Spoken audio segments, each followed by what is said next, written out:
విశ్రాంత ఉపకులపతి కృష్ణా యూనివర్సిటీ విత్తన బంతులతో పచ్చదనం పెంపొందించండి అని కృష్ణా యూనివర్సిటీ విశ్రాంత ఉపకులపతి సుంకరి రామకృష్ణారావు కోరారు. సింహాచలం కొండ పైభాగంలో lions club district governor MVBS Prasad నేతృత్వంలో దేవతా వృక్షాలు, ఔషధ గుణాలు కలిగిన మొక్కలు విత్తనాలతో తయారు చేసిన విత్తన బంతులు చెల్లారు. అనంతరం ఆయన మాట్లాడుతూ పర్యావరణ పరిరక్షణ కోసం ప్రతి ఒక్కరూ కనీసం 10 మొక్కలు నాటాలని కోరారు.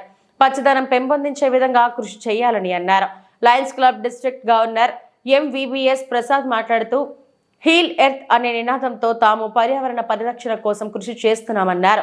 ఈ సంవత్సరం పచ్చదనం పెంపొందించే విధంగా కృషి చేయాలని నిర్ణయించుకొని విభిన్న కార్యక్రమాలు నిర్వహించడం జరుగుతుందన్నారు. ఈ కార్యక్రమంలో north east Lions president M Suresh, Vanitha విభాగం ఎస్ సీతారత్నం, సింహాచలం మాజీ ట్రస్ట్ బోర్డు సభ్యులు వంకాయల Nirmala, green climate team NGO వ్యవస్థాపక కార్యదర్శి జేవి రత్నం తదితరులు పాల్గొన్నారు. ఈ ప్రోగ్రామ్ అరేంజ్ చేశారు. రగ్గెడ్ టెరైన్ లో వెళ్ళి హిల్ టాప్ లో సీడ్ బాల్స్ వెదజల్లడం అనేది చాలా మంచి విషయం అండి. సో మనం ఎన్విరాన్మెంటల్ ప్రోగ్రామ్ లో ట్రీ ప్లాంటేషన్ ఎలాగో ఇలానే seed ball sparkling in the rugged terrain అనేది ఇది ఒక వినూత్న కార్యక్రమం. ఆ కార్యక్రమంలో పాల్గొన్న సభ్యులందరికీ కూడా ధన్యవాదాలు. అంత రగ్గెడ్ టెరైన్లో అన్ని చేమలు, అన్ని వివిధ విధమైన క్రిమి కీటకాదులలో మనం వెళ్ళి ఈ ప్రోగ్రామ్ని ఇంత సక్సెస్ఫుల్గా చేసినందుకు, మీరందరూ శ్రమపడినందుకు మరొకసారి ధన్యవాదాలు తెలియజేస్తూ, ఇటువంటి కార్యక్రమాలు మరెన్నో అన్ని క్లబ్బుల వారు చేస్తే మన గ్రీనరీ పెరిగి మన ఎన్విరాన్మెంట్ని మనమే కాపాడుకోవాలని ఈ సంవత్సరం మన ముఖ్య ఉద్దేశం థీము హీల్ ఎర్త్ అని పెట్టాం. ఆ ప్రోగ్రాంలో ఇవాళ మనం అంతా కూడా ట్రీ ప్లాంటేషన్లో భాగంగా సీడ్ బాల్స్ స్పార్క్లింగ్ అనేది చేసాం. అదే సో రత్నం గారు దీనికి సీడ్ బాల్స్ ప్రిపరేషన్లో కానీ అట్లో కానీ మన రత్నం గారు చాలా కృషి చేశారు.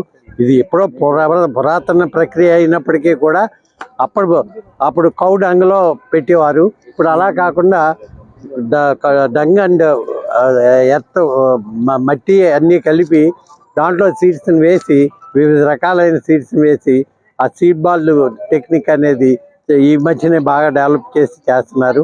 సో ఈ ప్రక్రియ ఇంకా కొనసాగించాలని, ఇలా రగ్గెడ్ టెరైన్లో వేయటానికి సీడ్ బాల్సే బాగా మంచి ఫలితాన్ని ఇస్తాయని కోరుకుంటున్నామండి. Lions club north east president Suresh, along with secretary and treasurer Gupta గారు, ఈరోజు మేము ఇక్కడ సింహాచలం కొండపైన సీడ్ ప్లాంటేషన్ ప్రోగ్రామ్ పెట్టామండి. యాక్చువల్గా ఈ సంవత్సరం మన గవర్నర్ అయినటువంటి హానరబుల్ ప్రసాద్ గారి స్లోగనే హీల్ ది ఎర్త్ అండి. సో ఆ కార్యక్రమం భాగంగా వినూత్నంగా చేయాలని చెప్పేసి వనితా క్లబ్ వాళ్ళ సౌజన్యంతో మన నార్త్ ఈస్ట్ క్లబ్ వాళ్ళు 2000 సీడ్స్ పైన 1000 సీడ్ ప్లాంటేషన్ చేసామండి. సో ఎప్పుడూ చేసే విధంగా కాకుండా ఏదో కొత్త రకంగా వినూత్నంగా చేయాలి అన్న కాన్సెప్ట్ తోటి గవర్నర్ గారిని కొంచెం ఇబ్బంది పెట్టినా కూడా సో మేమందరం కూడా ఇది కార్యక్రమం చాలా ఉత్సాహంగా చేసాం. సో ఇది ఒక మేము చేసాము అని ఇన్స్పిరేషన్గా తీసుకొని మేము గొప్పగా చెప్పట్లేదు. So we should be environmental friendly. First environmental ఫ్రెండ్లీగా మనం we have to set an example to the society అండి. సో ఇలాంటి కార్యక్రమాలు మా గవర్నర్ గారి ప్రెజెన్స్లో ఇంకా ఎన్నో చేస్తామని మీ అందరి సమక్షంలో తెలియజేసుకుంటూ సెలవు తీసుకుంటాను. ఇవాళ మేము సింహాచలం దేవస్థానం కొండ మీద సీడ్ బాల్స్ ప్లాంటేషన్ చేసాం. దాదాపు 2000 సీడ్స్ వరకు వేసాము. చాలా మంచి అడ్వెంచర్ తోని నార్త్ ఈస్ట్ వనితతోటి కలిసి ఈ ప్రాజెక్టు మన రత్నం గారు ఆయన సహాయంతో చేసాము. చాలా ఇది లయన్స్ క్లబ్ గవర్నర్ గారు ప్రసాద్ గారు తలపెట్టిన, ఆయన గవర్నర్ అవుతూనే ఎకో ఫ్రెండ్లీ చేయాలి, ఎకో ఎన్విరాన్మెంటల్కి ఎక్కువ ఆ బేసిస్ మీద తను చేయాలని అనుకున్నారు. ఈ కార్యక్రమం మొట్టమొదటిగా నార్త్ ఈస్ట్ వనిత చేయడం, మాకు అవకాశం ఇవ్వడం, మేము లయన్స్ క్లబ్ డిస్ట్రిక్ట్కి మేమందరం కూడా చాలా ధన్యవాదాలు తెలుపుకుంటున్నాము. అలాగే దేవస్థానం తరఫున కూడా నార్త్ ఈస్ట్ వనిత కూడా చాలా ధన్యవాదాలు తెలుపుకుంటున్నాం. ఎందుకంటే మాకు ఇటువంటి ట్రాక్టర్ ఇచ్చి కొండ మీదకి ఎక్కలేని పరిస్థితి, వాళ్ళు మనకి ట్రాక్టర్ ఏర్పాటు చేసి ఆ ట్రాక్టర్ సహాయంతో మన ఈ సీడ్ బాల్స్ వేయడం అనేది జరిగింది. ప్రతి ఒక్కరు కూడా సొంతంగా సీడ్ బాల్స్ వేసి ఆ అనుభూతిని చాలా ఆనందంలో, మా దారిలో ఎన్నో చెట్లు అడ్డంకులు ఉన్నా ఈ అడ్వెంచర్ తో చాలా బాగా మేము చేసాము. పైగా ఈ 2000 సీట్ బస్ లో వివిధ రకాల దేవతా వృక్షాలు ఉన్నాయి. కుంకుడు, మారేడు, గన్నేరు, ఈ పోగ గన్నేరు, రకరకాల స్వామికి